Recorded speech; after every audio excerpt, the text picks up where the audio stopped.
Grüezi miteinander, mein Name ist Martina Müller. Ich bin Konservatorin, Restauratorin und befinde mich hier im Museum zur Farbe in Stäfa.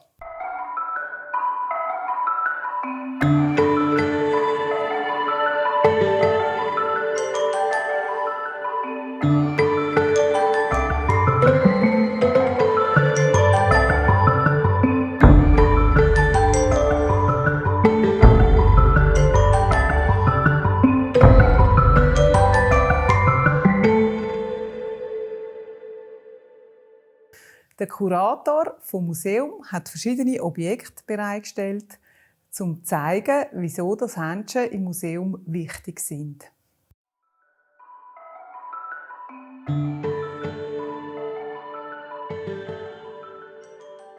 Es gibt zwei Gründe zum Händchen zu tragen. Das eine ist der Objektschutz. Fingerfett macht Fingerabdrücke auf Objekte. Es kann Silberobjekte zum Korrodieren bringen. Es kann Goldrahmen irreversibel Abdrücke geben. Und der zweite Grund ist der Schutz der Person. Es gibt Textilien, die mit Motterschutzmitteln behandelt worden sind, früher relativ giftig. Die nimmt man über die Haut auf. Es gibt Holzmöbel, die mit Holzwurmschutzmitteln behandelt worden sind. Und es gibt andere Giftstoffe oder Putzmittel, die auf den Objekten sind, die uns persönlich schaden können.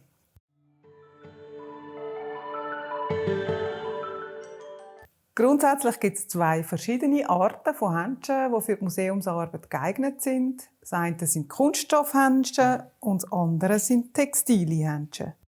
Beide garantieren ein gewisses Feingefühl in den Fingern. Das ist schon wichtig. Und wichtig ist auch, dass sie gut sitzen.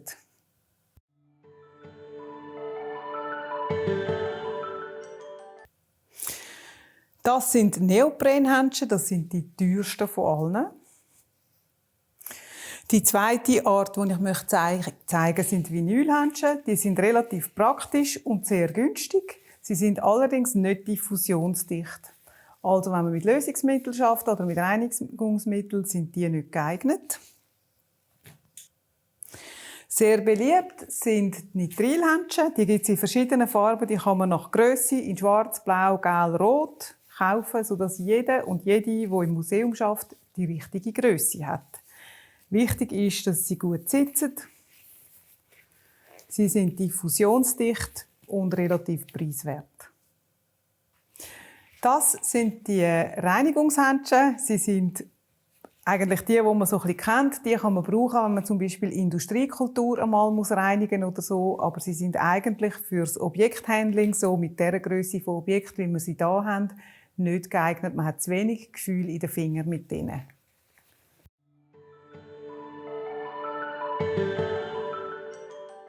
Textilihändchen haben den Vorteil, dass sie waschbar sind.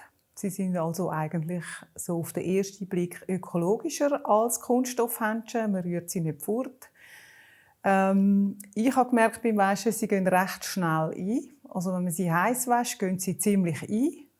Und wenn man sie zu kühl wäscht, dann werden sie nicht richtig sauber.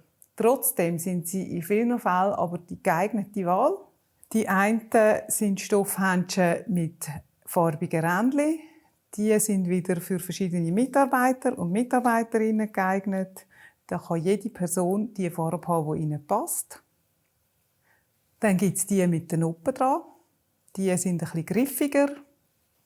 Dann gibt es die ganz weißen. Die habe ich eigentlich am liebsten.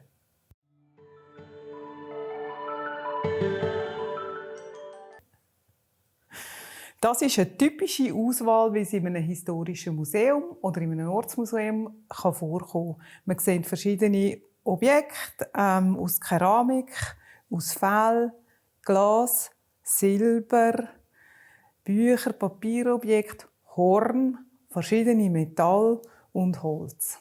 Und was für Händchen das wir nehmen, hängt jetzt vom Gewicht, von der Struktur und von der chemischen oder physikalischen Beschaffenheit von diesen Objekten ab.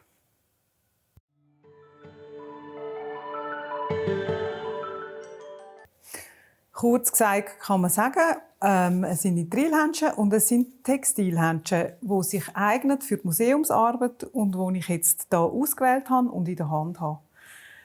Wenn man jetzt das Objekt angeht und sich entscheidet, welche Händchen nehme ich jetzt für welche Arbeit, dann geht man vom Objekt aus. Das nächste Objekt, das hier bei mir steht, ist der Glaskasten. Ich sehe, der hat Papierchen, die überall ein bisschen abstehen.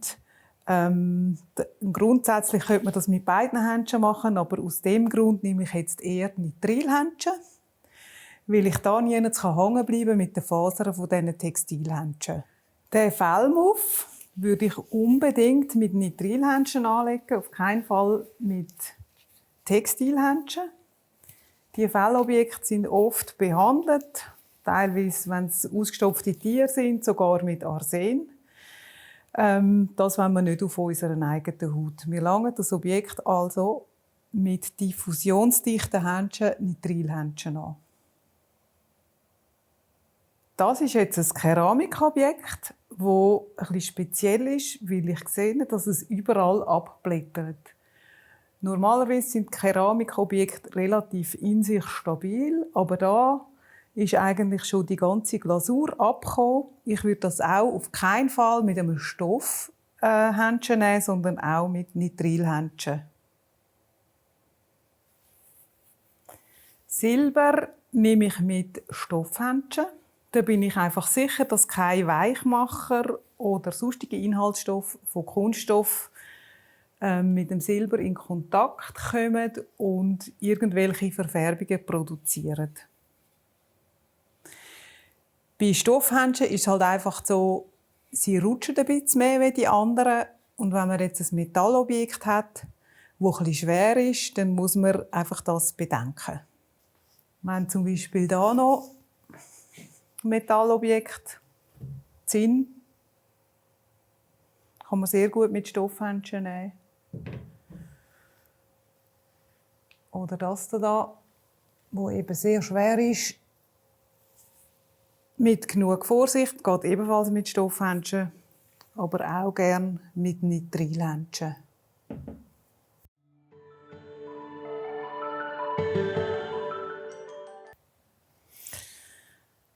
Die Papierobjekte im Papierbereich kann man sehr gut nehmen mit Stoffhändchen.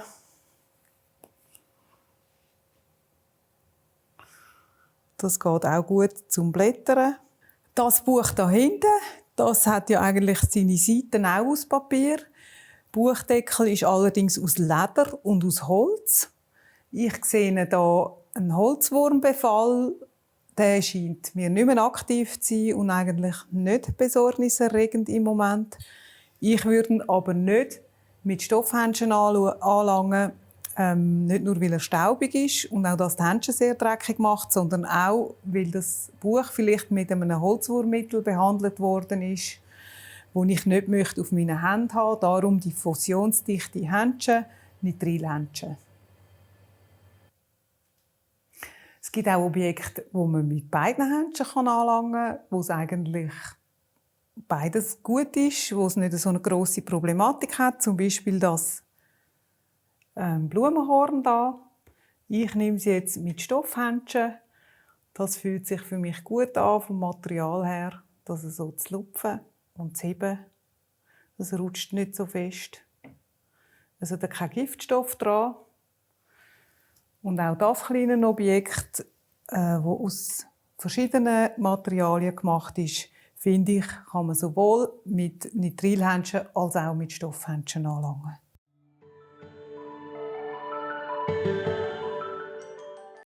Ich fasse zusammen alle Händchen, die wir heute angeschaut haben, welche man brauchen kann und welche nicht. Die Putzhändchen hier in seltenen Fällen, bei ganz groben Sachen, aber im Objekthandling eher nicht. Man hat zu wenig Gefühl drin. Dann haben wir Neoprenhändchen, die sind eigentlich zu teuer. Weg damit. Wir haben Vinylhändchen, die sind durchlässig für Lösungsmittel und Giftstoffe. Die nehmen wir auch nicht. Was bleibt, sind noch von den Textilhändchen, die mit den Noppen. Die machen Abdrücke in sehr vielen Fällen. In der Regel im Museum daher einfach nicht. Was jetzt noch ist, sind Stoffhändchen und Nitrilhändchen. Die kann man beide sehr gut brauchen. Ich ziehe es vor, die ohne Rändchen zu nehmen, weil die abfärben beim Waschen. Und bin eigentlich dann bei den Nitrilhändchen und bei den Stoffhändchen. Die Stoffhändchen kauft man zum Beispiel im Fotihandel und Nitrilhändchen kauft man in der Migros und im Coop oder in jedem Fachhandel. Wichtig ist einfach auch bei diesen Händchen, bei den Nitrilhändchen, braucht die Händchen in einen Kübel. Deckel drauf. Die Händchen haben Giftstoffe, wo man nicht weiss, was für die, und so sind sie versorgt.